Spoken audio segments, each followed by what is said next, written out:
have turned all of these communications over to the FBI. Yep. They won't tell you, they won't tell anybody what they do with them, but I mean, you're privy to the Bitcoin wallet. Yeah, and so far no money has been deposited. The ledger remains empty for now, but this digital vault sits at the very heart of the forensic operation, waiting for a spark. Decryption has a price, $34,000. A former federal agent who specialized in high-level electronic surveillance is publicly urging the Guthrie family to pay the ransom. She isn't suggesting this to bring Nancy home. She wants to force the predator behind the screen into the light. Federal investigators have a specific name for this tactic. They call it tickling the wire. 75 days into a stalled hunt, this high-stakes gamble might be the only card they have left to play. For the record, the following analysis is built strictly on documented public statements and verified investigative reporting. No formal accusations are being leveled, only a review of the ransom notes and the digital currency demands. On April 6, 2026, TMZ received 2 fresh ransom letters from a single source. This individual had been harassing the outlet since February 11th, though the price of the demand had shifted.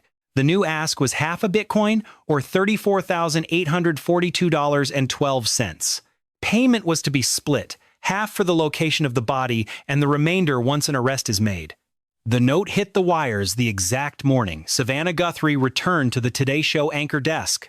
Within hours, Jennifer Coffindaffer, a veteran with 30 years at the Bureau, posted her take on the situation. Her career was spent dismantling cartels and gangs through the technical application of Title III electronic surveillance. She spent decades handling federal wiretap laws and currently analyzes high-profile cases for News Nation. Coffindaffer hosts a podcast and rarely speaks without the weight of 3 decades of institutional knowledge behind her words. Her insights aren't guesses, they are the calculated observations of a career spent inside the machine, and her post was blunt. Bitcoin is an open ledger, she noted, and every transaction on that blockchain eventually leads back to a physical person. Pseudonymity is just a digital mask, not true invisibility, and she ended her breakdown with a very pointed question. Is unmasking this suspect worth $34,000? Her answer was a definitive yes. Days later, she expanded on the logic in an interview with Newsweek, using a phrase born from her years in the field. The move here is to tickle the wire by pushing that half a Bitcoin directly into the system. Do they wash it? Swap it for pesos? Move it offshore? Or does the money just sit there cold? Every single action produces intelligence, and even a wallet that stays dark after a deposit tells investigators something tangible. This is not some abstract theory. It is a direct, tactical recommendation aimed at a specific family in crisis. Because the advice comes from a former agent with her technical pedigree, it demands a cold forensic analysis. Tickling the wire didn't start with digital coins. It began with the old-school tech of federal phone taps. The practice is rooted in Title III of the 1968 Omnibus Crime Control and Safe Streets Act. This federal statute dictates how and when agents can legally intercept private oral or electronic communications. Once a judge signs off, agents can monitor a target's private conversations as they happen, listening in real time. These warrants are surgical and time-sensitive, meaning the Bureau does not have the luxury of just waiting for a break. Agents have to prove the surveillance is generating immediate evidence, or the judge will pull the plug. That constant operational pressure forced the development of aggressive tactics, specifically the move to tickle the wire. The logic is clinical. An agent or an informant creates a stimulus designed to provoke a specific, incriminating reaction. This pressure forces the target to slip up and say something self-incriminating over the monitored line. Maybe it is a staged phone call or a piece of disinformation fed to them through a trusted street source. They want to force a movement that generates intelligence rather than waiting for the suspect to make a mistake. Coffindaffer built her career on these Title III mechanics and understands the legal power they provide in the field. Her profile highlights a mastery of court-authorized electronic surveillance across a spectrum of high-level criminal cases. She focused that expertise on dismantling drug rings, violent gangs, and international organized crime syndicates. By using the phrase tickle the wire, she is translating an old-school physical surveillance concept into the digital space. She is applying decades of tactical field experience to a new battlefield where the wire is now the blockchain. It is a Bitcoin wallet. The underlying logic is a cold calculus. Create a stimulus, observe the response, and wait for the suspect to blink. This specific cryptocurrency mechanic functions when the family or an intermediary acting on their behalf deposits funds into the exact alphanumeric string found in the ransom note. That deposit becomes immediately visible on the public blockchain, a transparent ledger where every movement of capital is broadcast to the world. From the second that transaction clears, the wallet enters a state of continuous surveillance monitored by a suite of advanced blockchain telemetry tools. If the suspect attempts to move the funds, every subsequent jump is logged with clinical precision by investigators tracking the digital trail. The destination address is flagged, the timing is timestamped to the millisecond, and the exact volume of the transaction is permanently recorded. The Bureau or cooperating forensic analysts follow that trail through as many subsequent wallets as the holder initiates in their attempt to hide. This path eventually hits a choke point where the cryptocurrency must be converted into usable value, such as a centralized exchange or broker. They might use a mixer service to scramble the trail, but those services leave unique forensic signatures that investigators can eventually decode.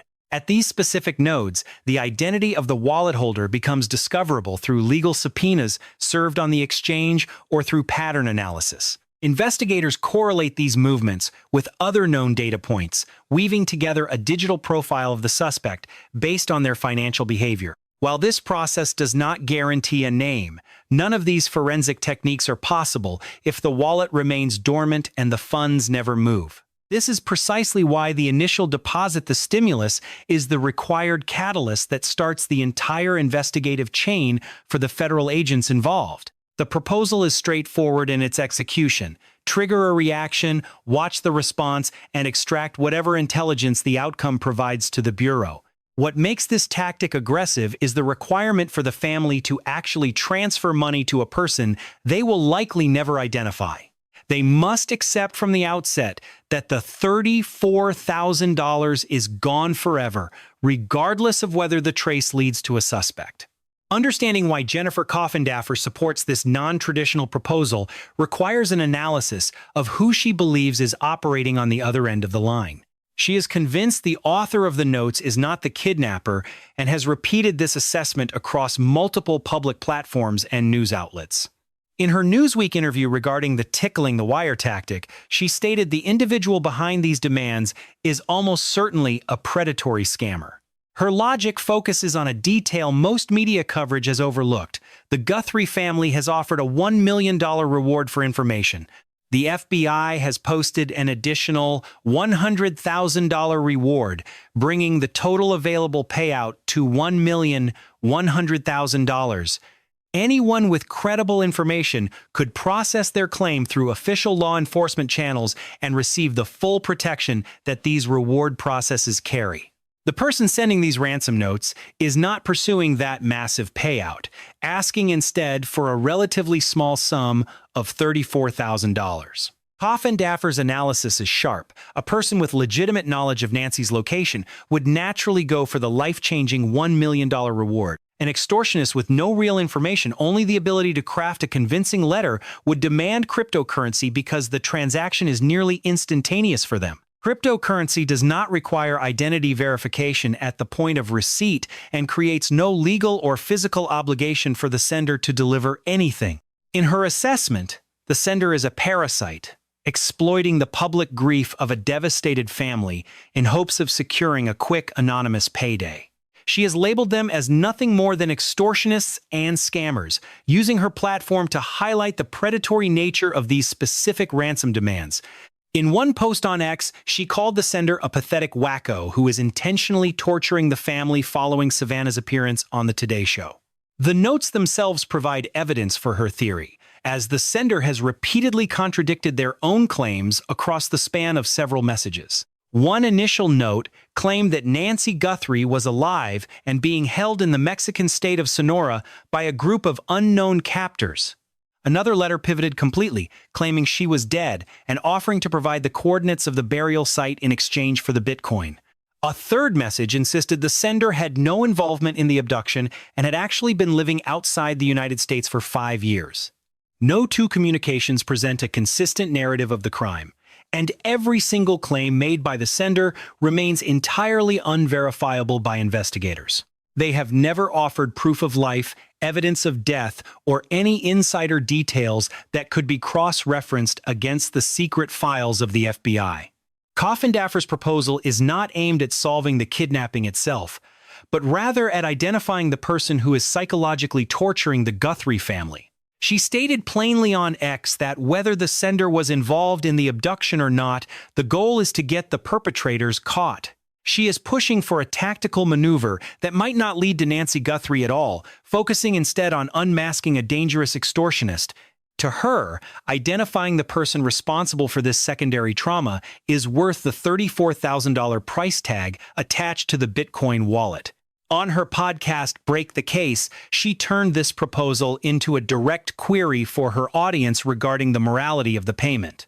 She asked if they would pay the exact sum of $34,842.12 to catch a potential predator. Her answer was a definitive yes, and she explained to her listeners that the specific precision of that number is a forensic clue. That figure is not a round number. It was the exact dollar value of 0.5 Bitcoin at the moment the note was sent.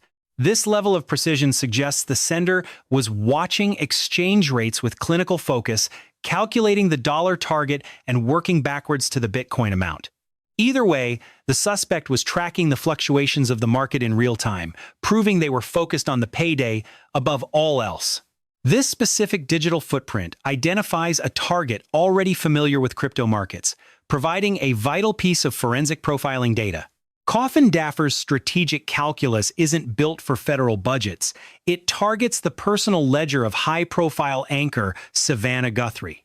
Guthrie's siblings have been vocal, stating on the record that they are ready to liquidate any asset to bring Nancy home.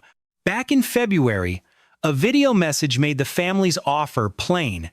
They would trade currency for the silence of a finalized search. This resolution is everything to them, and Daffer's proposal isn't suggesting a radical departure from the choice they've already mentally made. She is merely asking them to execute a different version of that decision, one with a sharp investigative edge. The payout is reframed as a precision forensic probe rather than a blind transaction with a suspect who likely cannot deliver. In this framing, the money isn't buying Nancy's freedom, it is purchasing a telemetry point, a microscopic movement in the digital dark. Success here isn't measured in a rescue, but in actionable intelligence, providing a forensic pulse where there is currently zero data. The implicit argument is that $34,000 is a fair price for any lead, even with a low probability of success. If the trace goes cold, the family loses a sum that is undeniably significant but not financially ruinous for them. But if it works, they transform an abstract psychological trauma into a physical target with a name and a real-world location. For a family shadowed by anonymous threats for over 2 months, unmasking that predator is worth a massive premium. Removing that shadow of uncertainty has a quantifiable market value to people whose every move is being watched. There is a massive risk that Daffer openly admits. The moment the Bitcoin moves, the family's leverage evaporates into the void. Once the transaction hits the blockchain, there is no clawback, and the recipient could simply choose to never touch the funds. Alternatively, the kidnapper could push the coins through a mixer service, washing the digital signature until the trail is completely dead. If the funds reach an exchange in an uncooperative jurisdiction, American legal subpoenas will be treated like useless paper. Every one of those scenarios ends with $34,000 set on fire and absolutely nothing to show for the gamble. Daffer's rebuttal is cold logic. When every standard police tactic has flatlined, the only rational move is a high-risk long shot. She is operating on the premise that traditional suspect profiling has failed and other investigative avenues have been totally exhausted. At a certain point, a low probability tool with a fixed cost becomes rational because every high probability method has already failed. That is exactly where the case stands now, but a detail in the public record shifts how we read Daffer's proposal. Long before the April notes, there was an earlier Bitcoin hash embedded in the first ransom message sent to the media. That note hit TMZ and two Tucson television stations in early February, and that specific wallet showed activity soon after. On February 11th, TMZ reported that blockchain Ripple as a major breakthrough, while forensic experts suggested it was a fatal mistake. Analysts told the press that any movement on that specific wallet could lead directly to the kidnapper's digital identity. Weeks later, Harvey Levin confirmed that the Bureau had already attempted to squeeze that Bitcoin address for everything it was worth. He stated on camera that agents spent an exhaustive amount of time trying to link that wallet to a specific email. Despite their best efforts, they were unable to bridge the gap, and the forensic trail ended in a digital dead end. His exact framing was that the Bureau took aggressive action and that the entire forensic effort came up completely dry. This is the year 2026, and the suspect somehow managed to evade every modern surveillance net through this channel. It looks like the perfect crime, the kind that most investigators didn't believe was possible in the current digital landscape. Levin is a media figure, not an agent, but he is a source with direct lines to the family and law enforcement.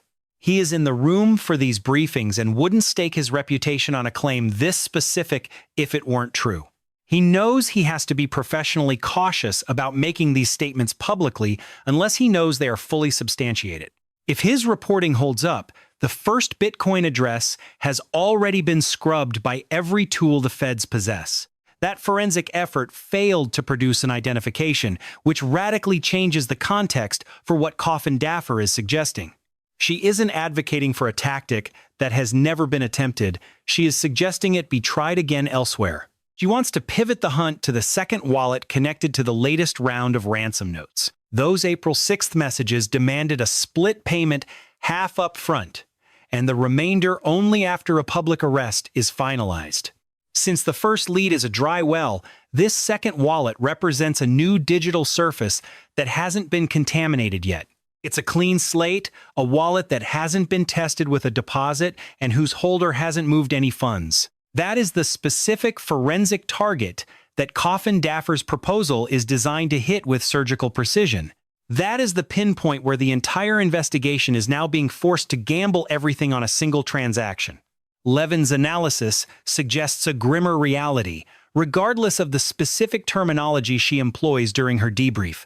If the Federal Bureau of Investigation exhausted all forensic leads on that initial crypto wallet only to hit a wall, it signals the suspect is light years ahead of your average digital grifter, likely operating out of a foreign jurisdiction safely beyond the grasp of United States Marshals.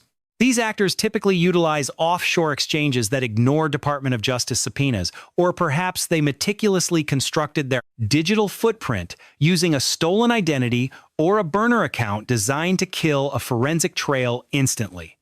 Each of these variables points toward a predator with high-level operational security who calculated every potential digital leak before they even transmitted the first threat. If this adversary is truly that disciplined, the Coffindaffer strategy becomes significantly more precarious than initially presented to the family. Logic dictates that a target capable of neutralizing the primary electronic dragnet will possess the technical skill to evade the secondary bait, effectively slashing the mathematical odds of success for this $34,000 gamble to near zero in a clinical assessment. Despite the risks, the Coffindaffer plan is not framed as a sure thing, but as a calculated cost-benefit analysis of a final, desperate Hail Mary.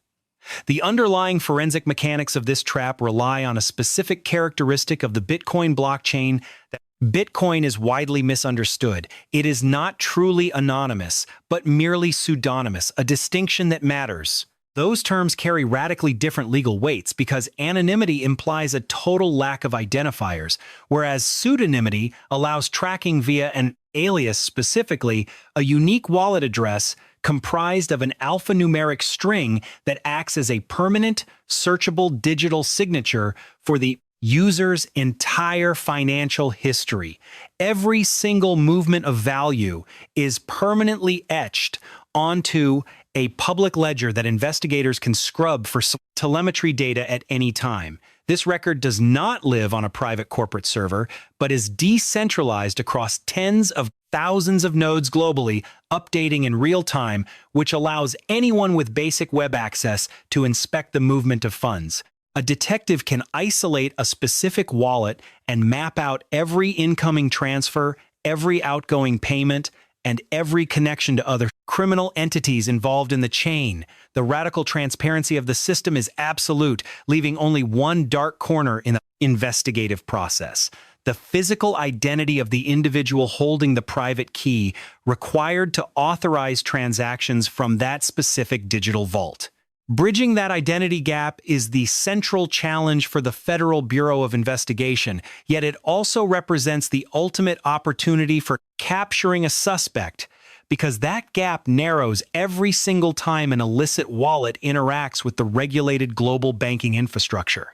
Major trading platforms operating within compliant territories are legally mandated to maintain rigorous Know Your Customer protocols for every single. Records include government IDs, proof of physical residence, photographs, and phone numbers for every single user. Exchanges archive these biometric and biographical datasets, surrendering them to federal agents immediately upon the service of a valid court order. If the ransom money moves from a dark wallet into an account tied to a verified human being, the blockchain essentially bridges the distance between a digital alias and a physical suspect, which is the exact pivot point for this operation. The address listed in the extortion letter currently has no name attached, but the moment those coins begin their journey through a regulated exchange, the holder's true identity will be exposed to investigators like a forensic flare lighting up a dark room. This legal demasking is never immediate.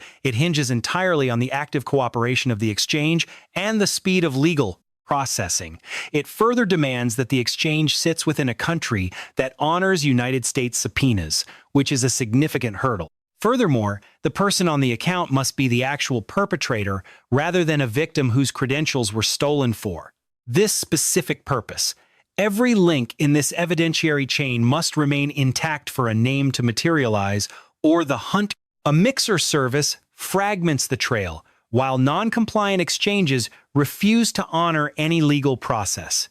A pro-level extortionist will utilize synthetic or stolen identities to create a layer of insulation that federal agents struggle to penetrate. These evasion tactics have successfully derailed high-stakes federal probes in the past, yet they always leave microscopic forensic breadcrumbs behind. Crucially, none of these countermeasures are automated. The suspect must possess the foresight to implement them before moving any tainted assets. This high level of operational discipline is the exact threshold that the Coffindaffer sting operation is designed to test. Her gamble is predicated on the assumption that the writer of the ransom note lacks the technical mastery to cover their tracks perfectly, making $34,000 a reasonable price for such high-value, actionable intelligence. The most overlooked aspect of this proposal in the media is the legal nuance. She isn't actually promising to catch the kidnapper with this move. Instead, she is banking on catching a federal criminal, two very different results that both provide significant leverage for the prosecution. Transmitting an extortionate communication for a kidnapping you did not orchestrate is a serious felony under Title 18 of the United States Code, Section 875, subsection B, which specifically targets extortion occurring through any interstate or international prison. This federal penalty looms over anyone mailing threats to TMZ or digital ransom demands to a Tucson television station. Extorting the family of a kidnapped victim by peddling fraudulent information is a fast track to a federal penitentiary. Every subsequent communication acts as a distinct criminal act, effectively multiplying the perpetrator's legal exposure with each sent message. The Bureau maintains no obligation to confirm a suspect is the primary abductor before initiating a tactical arrest on separate felony charges. Prosecutors can immediately leverage charges of extortion, wire fraud, or even the criminal impersonation of a witness within a high-profile federal inquiry, obstruction of justice remains a viable pathway if these fraudulent communications diverted critical forensic personnel and investigative resources from the search. Each specific indictment carries the weight of a federal prosecution, resulting in mandatory minimum sentences for any captured suspect. This leverage is exactly what Coffindaffer intends to exploit, even if her cynical interpretation of the sender's motives proves accurate. Even if the sender is a predatory opportunist with zero ties to Nancy Guthrie's abduction, they are committing punishable federal crimes. Executing a successful trace initiates a federal prosecution, which ultimately places a suspect inside a high-security cell under intense interrogation pressure. Once in custody, this person becomes an intelligence asset for the Bureau, regardless of whether they know Guthrie's actual location. The fraudster might have crossed paths with the actual kidnappers or utilized the original ransom demands as a blueprint for their copycat messages.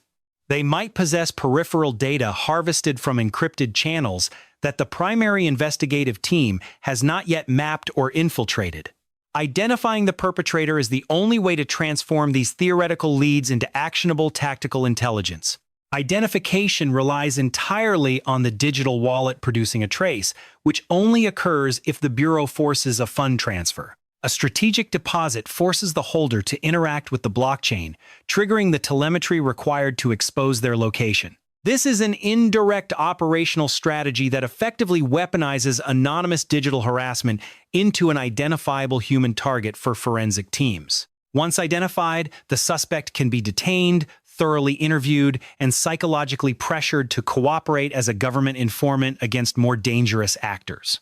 Eliminating a scammer from the equation immediately purifies the intelligence environment by removing fraudulent data points that confuse the investigation's primary focus. This means fewer dead-end leads, fewer fabricated ransom notes, and a significant reduction in the chaotic noise competing for federal analytic attention. Establishing clinical silence 75 days into a high-stakes federal missing persons case is a massive investigative advantage for the search teams. Every fraudulent lead consumes hundreds of man-hours, expensive laboratory testing, and the limited bandwidth of the Bureau's most experienced digital forensic analysts. Stripping away the noise is tangible progress, especially since the institutional machinery to execute this plan is already operational. The Bureau is not required to innovate or develop new technologies because the necessary investigative frameworks have been established for several years. The specialized equipment and trained personnel were integrated into the federal system long before this specific kidnapping case began. Back in October of 2021, the Department of Justice formalized the National Cryptocurrency Enforcement Team to handle these exact scenarios. The unit functions as a lethal task force of prosecutors with deep technical mastery over money laundering, cyber warfare, and asset forfeiture protocols. Their core mandate is to dismantle criminal networks through the aggressive application of federal regulations within the crypto ecosystem. The group specifically targets ransomware syndicates, dark web marketplace operators, and sophisticated international laundering networks moving illicit capital. Following that launch, the FBI established the Virtual Assets Unit in February of 2022 to centralize their digital financial operations. This specialized hub sits inside the financial crimes section, focusing exclusively on the complex mechanics of virtual currency tracking and suspect identification. That specific unit bridges the gap between field agents and prosecutors by coordinating blockchain forensic analysis and the seizure of digital assets. Government agencies also maintain strategic partnerships with private blockchain intelligence firms that provide the software necessary to crack anonymous transaction layers. Chainalysis leads the market, followed by Elliptic, while TRM Labs and CipherTrace provide support for high-tier federal operations. These companies develop proprietary algorithms that cluster disparate wallet addresses together, allowing investigators to identify the central exchange used for deposits. They monitor the blockchain for laundering signatures and generate comprehensive forensic reports that are designed to withstand scrutiny during federal court proceedings. When a cryptocurrency case is opened, the Bureau typically integrates one of these private partners to provide real-time blockchain telemetry and analysis. This partnership is the established industry standard, ensuring that the tactics suggested in the Guthrie case are grounded in proven operational reality. The Bureau possesses the internal expertise to execute these maneuvers, meaning the strategies proposed by Coffindaffer are far from being mere theory.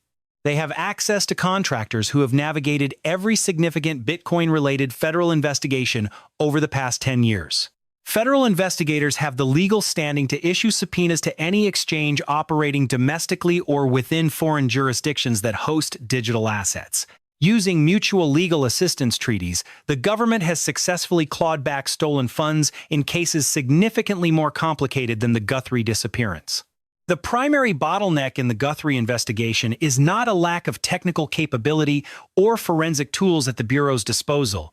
The current situation is the result of operational choices made within an institution that possesses nearly unlimited investigative resources. This is why Coffindaffer's proposal carries weight. The technical capability to find the sender exists right now. The only thing remaining is for the order to move. She is not demanding the Bureau engineer a new forensic weapon. She is pressuring the family and their investigators to authorize existing tools. This specific request targets a single wallet within a defined case for a set price rather than seeking to develop speculative technological breakthroughs. Public records prove that blockchain tracing consistently leads to concrete identifications, yet skepticism remains despite the frequency of successful federal prosecutions. The Bureau and its partner agencies have repeatedly utilized these cryptographic trails to break high-profile cases, but the actual mechanics are often misunderstood. Clarifying the role of blockchain analysis is essential for evaluating its potential utility in the search for the missing Guthrie boy. Ross Ulbricht, the architect behind the Silk Road Marketplace, was apprehended in October 2013 in a landmark federal operation. His capture is often cited as the foundational Bitcoin investigation, yet the critical identification was actually achieved through traditional digital shoe leather work. Gary Alford, an IRS criminal investigations agent, tracked the username Altoid across early internet forums where the Silk Road was first promoted. One of those specific forum posts contained a recovery email address that leaked Ulbricht's full name and physical location. That single administrative oversight was the thread that eventually collapsed the Dread Pirate Roberts persona and led to a physical arrest. While blockchain evidence was crucial for seizing assets and securing a trial conviction, the initial breakthrough was purely a product of open-source intelligence. Ulbricht was convicted in 2015 and sentenced to 2 life terms plus 40 years without the possibility of parole.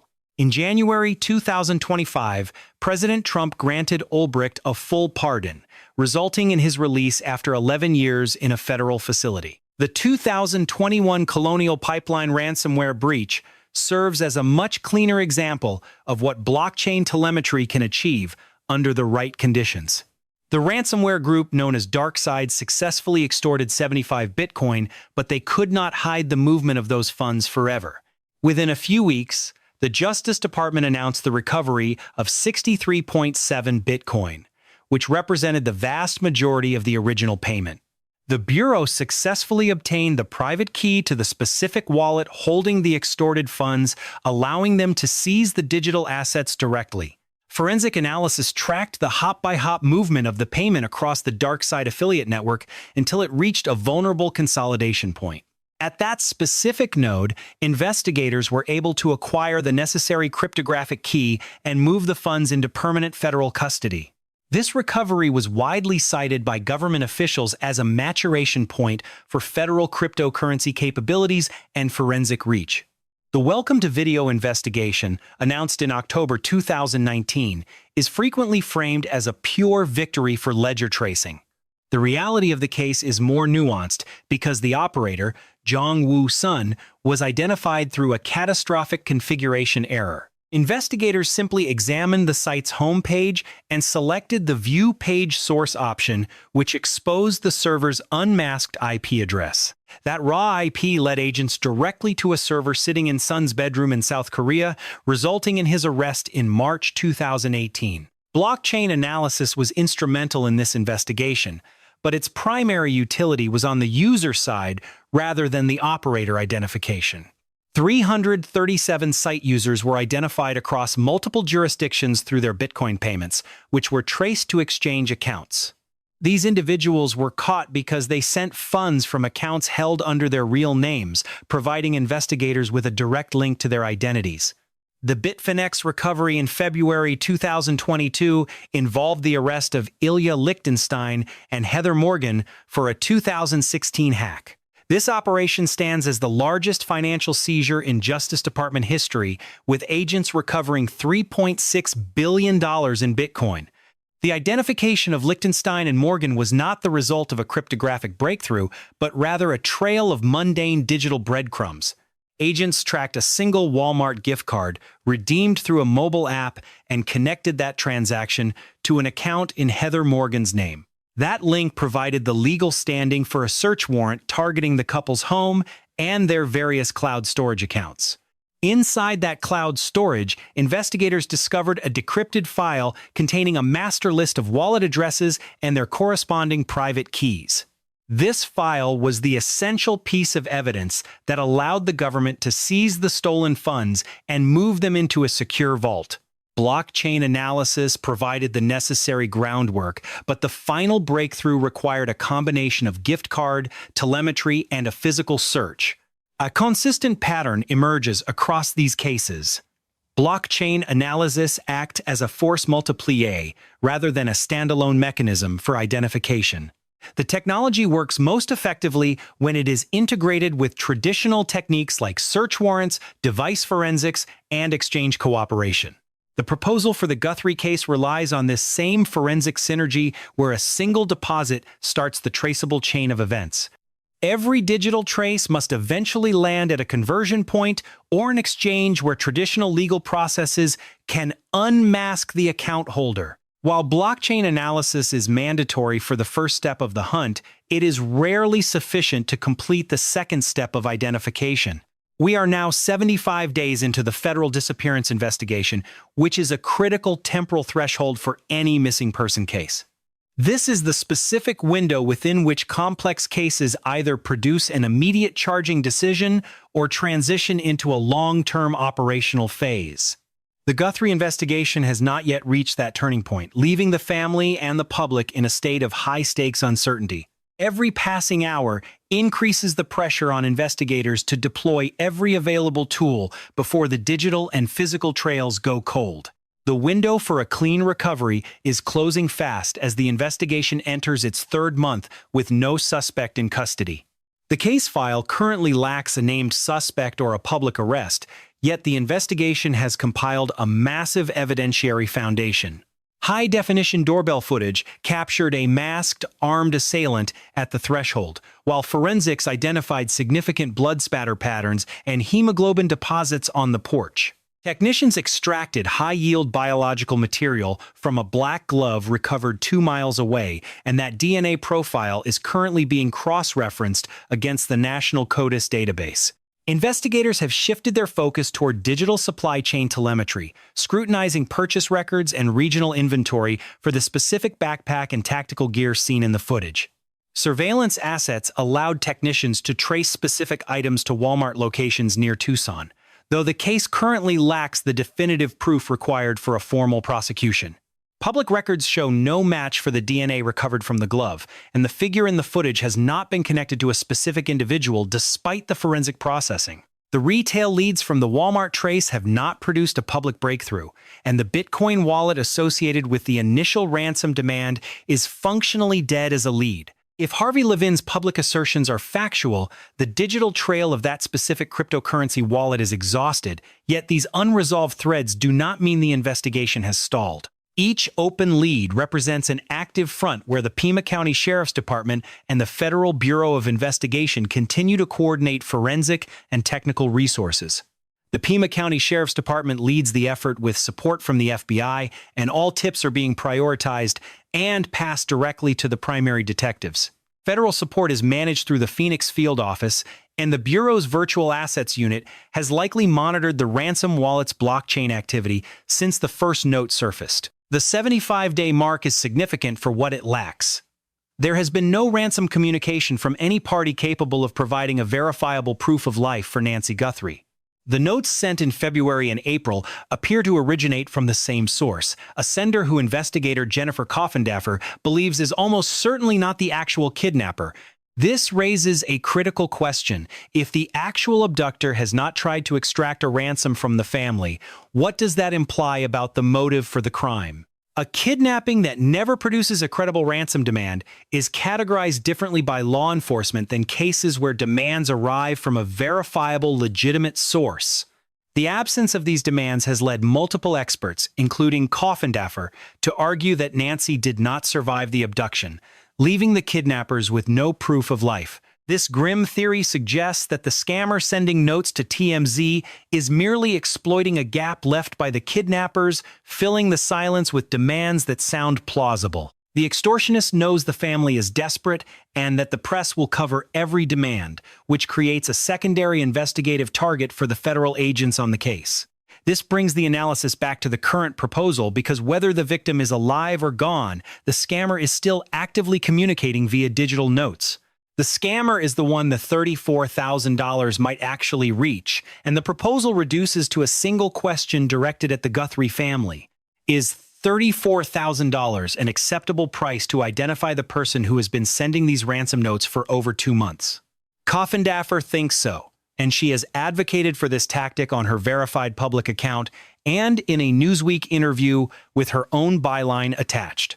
She has priced the proposal in exact dollars and utilized a specific term from her federal career to describe the move while acknowledging the inherent financial risks. She recognizes the counterargument that once the Bitcoin moves, it is gone, but she believes the intelligence value of a successful trace exceeds the financial cost. There are reasonable grounds to disagree, and the family's decision is not purely tactical, because paying a ransom sender sets a precedent that other families will face. It validates the business model of the scammer who sent the notes and produces a media cycle that the family will be forced to navigate. It sends a signal to future extortionists that these types of notes can produce actual payments rather than just media attention or police scrutiny. These are not abstract costs, but real second-order effects of the decision Coffindaffer is recommending to the Guthrie family and the authorities. However, the first-order effect is the one she is pointing toward. A digital wallet that has not been tested remains an open lead in the case. A lead that has not been closed 75 days into a high-profile federal investigation is a tactical option that remains available regardless of the outcome. Her proposal functions more as a framework for a decision than a direct command, and the consequences of the choice will define the next phase. If the family chooses not to pay, the Bitcoin wallet remains a cold address and the scammer remains hidden in the digital shadows. Coffindaffer pulls directly from her federal playbook, acknowledging the reality that once digital assets migrate, they are essentially vapor. She counters the argument that mobile coins are lost by explaining why the risk of a dead end is secondary to a breakthrough. The telemetry harvested from a successful trace yields forensic data far more valuable than the capital lost in a failed recovery attempt. That is her position, yet the family must now weigh these tactical gains against a crushing and public moral burden. Wiring ransom funds, even as an investigative trap, establishes a dangerous precedent that every subsequent victim will be forced to confront. Engaging validates the predator's model, confirming these extortion tactics successfully generate revenue and encourage future attacks. This decision sparks a fresh media cycle, forcing the family to manage public scrutiny while navigating an already agonizing disappearance. It signals to every opportunistic extortionist that threats of this nature produce liquid assets rather than just immediate police attention. These are not abstract concepts. They are the concrete second-order effects of the aggressive path Coffindaffer is currently recommending. However, the primary objective remains the digital lead, an unverified crypto wallet that represents a critical yet unexploited forensic opportunity. 75 days into this federal manhunt, an open lead is rare, and this tactical option remains live regardless of its eventual use. Her proposal functions as a cold analytical framework for a family trapped between decisive action and total stagnation. refuse to pay, and the wallet goes cold. The digital trail terminates, and the predator remains in the shadows. If the family chooses to pay, the ransom wallet transforms into a live blockchain node, granting investigators a telemetry link. This grants cryptocurrency investigators concrete leverage, though the Bureau has maintained a total media blackout regarding their specific tactical maneuvers. Procedural opacity is expected as active units never provide running commentaries on tactical maneuvers being used to intercept funds. The Phoenix Field Office and the Virtual Assets Unit in Washington have kept their internal assessments of this proposal shielded. They have not commented and likely will not, as their silence does not signal agreement or rejection of the proposal. Silence is policy. Yet Coffindaffer has broken rank to advocate for her strategy across several public media platforms. Her tactical proposal is now cemented within the public record, irrespective of whether the Bureau implements these digital forensic recommendations. 75 days in, this public posturing by a former agent represents an unusual departure from standard law enforcement patterns. Former federal agents with active Bureau ties rarely post detailed operational suggestions on social media, especially involving sensitive digital surveillance. This pivot suggests she has determined that public pressure is a more effective catalyst for movement than any private consultation. Her decision to go public serves as a direct indicator of her assessment regarding the current pace of the federal investigation. Analysis is constructed from public statements and verified reporting, ensuring the narrative remains grounded in documented digital evidence. Direct quotations from Jennifer Coffindaffer are sourced from her verified account on X and her multiple on-the-record interviews with Newsweek. Information also comes from her podcast, Break the Case, and Harvey Levin's data regarding movement within the Bitcoin address. Movement within the Bitcoin address is public record, and no accusations are leveled against any specific named individuals. These ransom notes are unverified digital artifacts disseminated by the various media outlets that originally received the anonymous communications. These communications should not be viewed as confirmation that the sender has any verified link to Nancy Guthrie. Blockchain evidence provides the only objective framework for evaluating the validity of these specific ransom demands. Investigators continue monitoring the digital telemetry for forensic consistency while this high-stakes search for Nancy Guthrie moves forward. Nancy Guthrie remains missing, and every emerging fact will be subjected to the most rigorous standards of clinical forensic attribution,